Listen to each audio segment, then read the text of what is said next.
여러분, 부채공화국이니 대한빚국이니 아마 이런 이야기는 이제 흔하게 들을 수 있는 말일 거예요. 그만큼 빚이 많은 나라가 됐으니까요. 게다가 경제 주체들의 빚이 다 많습니다. 가게도 많고요, 기업도 많고요, 정부도 많고요. 이거를 다 합치니까 말입니다. 어마어마한 부채예요. 여러분 놀라지 마세요. 가계와 기업과 정부의 부채를 다 합치니까 5,188조 5천억 원이나 됩니다. 5,188조 5천억 원. 엄청나죠? 2021년 기준이거든요. 2020년보다가 462억 3천억 원이 늘어났습니다. 462억 3천억 원이요. 9.8%나 증가한 수치입니다. 9.8%. 굉장히 많이 증가했죠. 2020년만 하더라도 4,726조 2천억 원이었거든요. 이것이 하늘 높은 줄 모르고 증가한다, 이렇게 이야기할 수가 있습니다. 그만큼 말입니다. 경제 주체들 모두 빚더미에 지금 앉아 있다는 이야기입니다. 여러분 이거 한번 보세요. 정부도 2021년 기준으로 965조 3천억까지 늘었잖아요. 2018년만 하더라도요 680조 5천억 원, 그 이전 박근혜 정부 때만 하면 600조밖에 되지 않습니다. 600조. 이것이 지금 2021년 기준으로 965조 3천억 원이지만 올해 현재 기준으로 보면 1075조까지 늘었죠. 정부 부채가 어마어마하게 늘었습니다. 가계부채도 마찬가지입니다. 가계부채도 2018년까지 1536조 7천억 원에서요 지금은 1862조 1천억까지 늘었습니다. 이게 여러분 문재인 정부의 경제 정책이 얼마나 실패했는지를 보여주는 단적인 예예요. 모두가 부채로 지금 성장했다는 거잖아요.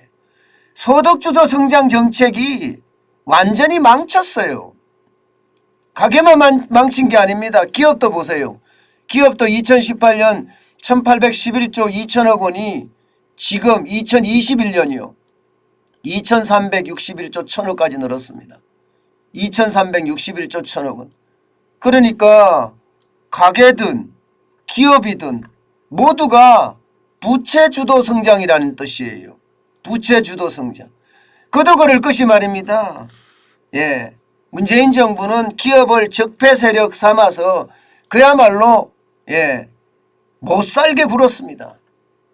최저임금은 40%가 넘게 올렸죠.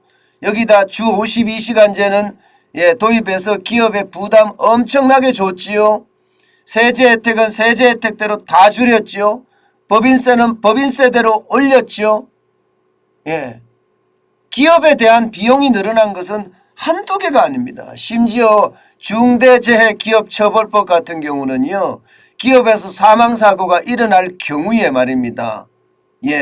사망사고가 일어날 경우에 최고경영자도 처벌하는 그런 법안까지 장난 아닙니다. 기업에 부담 주는 것은 문재인 정부가 단연 최고라고 이야기할 만큼 부담이 엄청났습니다. 그러다 보니까 부채 보세요. 5,188조 5천억 원이에요. 5,188조 5천억 원. 그런데 여러분 여기도 부채가 포함이 안 된 게 있죠. 여기도 연금충당 부채 지금 포함 안 됐잖아요. 그죠? 연금충당 부채 5,188조 5천억 원에서 연금충당 부채 그냥 작게 잡아서 1,000억만 잡더라도요. 1,000조만 잡더라도 6,188조 5천억 원입니다. 그죠? 여기에다가 공기업 부채 적어도 550조는 잡아야 됩니다. 550조. 550조를 잡으면 말입니다. 6,700 와우 이거 엄청나네요. 6,738조 5천억 원. 6,738조 5천억 원. 완전 대한빅국 맞죠? 6,738조 5천억 원이면 나라가 거의 빚으로 거의 뭐 똘똘 뭉쳤다 이렇게 이야기해도 과언이 아닙니다. 그만큼 빚이 어마어마한 수준으로 지금 늘고 있다는 사실입니다. 문제는 여러분, 문제는 만약에 말입니다. 지금 금리가 세 차례 올렸잖아요. 작년 8월에 0.25% 올리고요. 작년 11월에도 0.25% 올렸습니다. 올 1월에 0.25% 올렸어요. 그래서 기준금리가 1.25%고요. 대출금리는 주택담보대출이 최고금리가 지금 6%가 넘어선 상태입니다. 자, 이 상태에서 미국이 금리를 계속 올리면 어떻게 될까요? 한미 금리가 역전하는 그런 상황도 맞을 수 있지요. 그런데 한미 금리가 역전하게 안 놔둘 가능성이 굉장히 큽니다. 그렇게 되면 기준금리를 올릴 수밖에 없습니다. 기준금리를 올리면 올리는 만큼 이자에 대한 부담, 대출에 대한 부담은 점점 커집니다. 정부에 대한 정부 부채에 대한 이자 부담도 커지지만 가계나 기업의 이자 부담도 커질 수밖에 없습니다. 과연 가계나 기업의 이자 부담이 커졌을 때 감당할 수 있겠느냐? 이게 이제 큰 문제죠. 일반적으로는요. 지금 디폴트가 될 가능성 굉장히 높다고 보고 있습니다. 디폴트가 될 가능성. 쉽게 말하면 벌어서 원금이고 이자고 못 갚는다는 이야기예요. 저는요 이게 예전역에 말입니다. 방역과 경제 두 마리 토끼를 가져갔어야 된다고 생각을 해요. 방역이라는 게 여러분 자영업자들이 장사를 못하게 막는 게 방역이 아니에요. 버스를 타고 가고 지하철을 타고 가고 여기는 뭐 사람들이 엄청나게 몰려다녔잖아요. 게다가 민주노총은 집회는 집회대로 하고요. 어디 그뿐입니까? 대통령 선거할 때는 단체로 우르르 몰려다니기도 하고요. 그런데 자영업자에게만 영업 제한을 두고 사람 모임도 못 만나게 했습니다. 그러면서 실물 경제가 또 무너졌거든요. 저는 이런 상태가 계속이 되면요. 지금 그 상황은 점점 어려워질 거라고 생각을 해요. 그나마 다행인 것은 4월 17일까지 사회적 거리 두기를 하고 그 다음부터는 사회적 거리 두기를 안 한다는 이야기도 있습니다. 저는 빨리 하지 말아야 돼요. 자영업자만 영업 제한을 하고 거리 두기를 더 적용하는 것은 방법이 아니라고 봅니다. 이 부채를 어떻게 하게요? 실물 경제가 살아나야지. 실물 경제가 이게 자영업자도 살고 중소기업도 살고 심지어 대기업도 삽니다.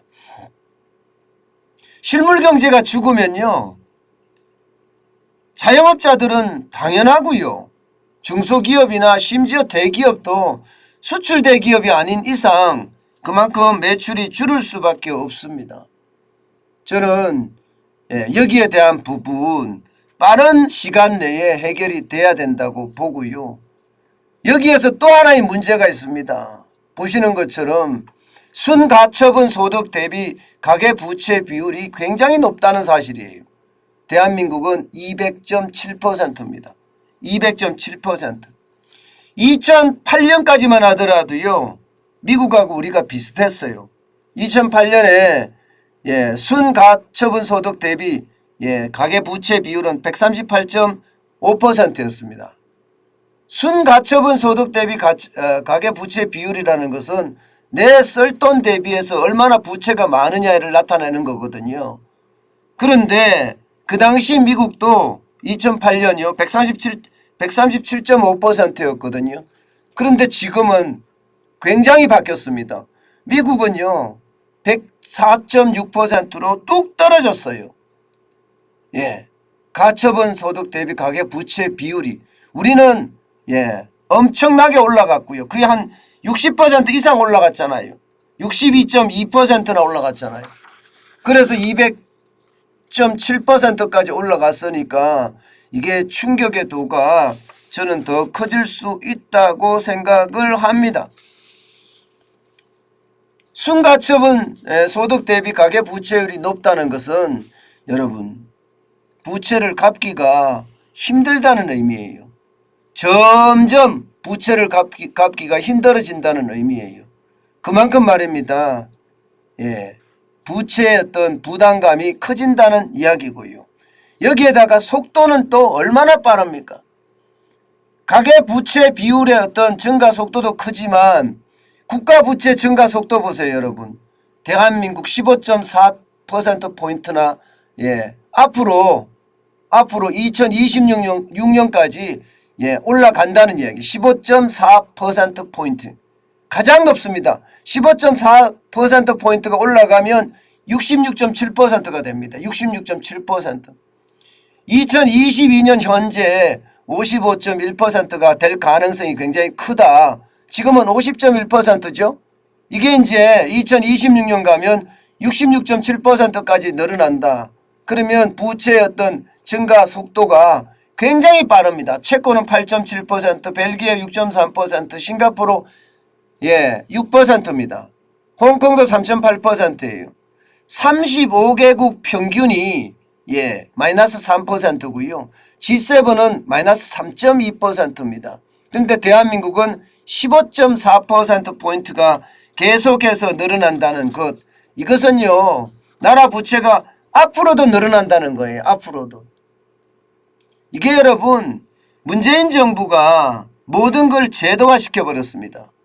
공영 여당의 어떤 기세를 믿고 모든 걸 법으로 다 통과를 시켜놨기 때문에 이거 계속 돈이 나가야 됩니다. 그런데 한번 돈 나가던 게 여러분 안 나가잖아요. 이것은요 표를 다 깔아먹는 일이기 때문에 정치인들은 이런 역할을 못합니다. 그만큼 말입니다. 나라가 심각하게 된다는 이야기예요. 그렇게 되면 여러분 부채에 대한 부담 앞으로도 굉장히 저는 커질 거라고 봅니다. 말이 5,200조지 여기에 연금 충당 부채하고 공기업 부채까지 포함하면 거의 6,700조 6,700조가 넘는 이 부채를 도대체 어떻게 감당하겠습니까? 게다가 국가 부채 비율은 계속 늘어나고 그에 따르는 국가 신용 등급에 대한 위험성까지도 존재한다. 저는 이렇게 봅니다. 지금 늘어나는 속도가 굉장히 빠르고요. 그 중에서도 여러분 진짜 빠른 것은요.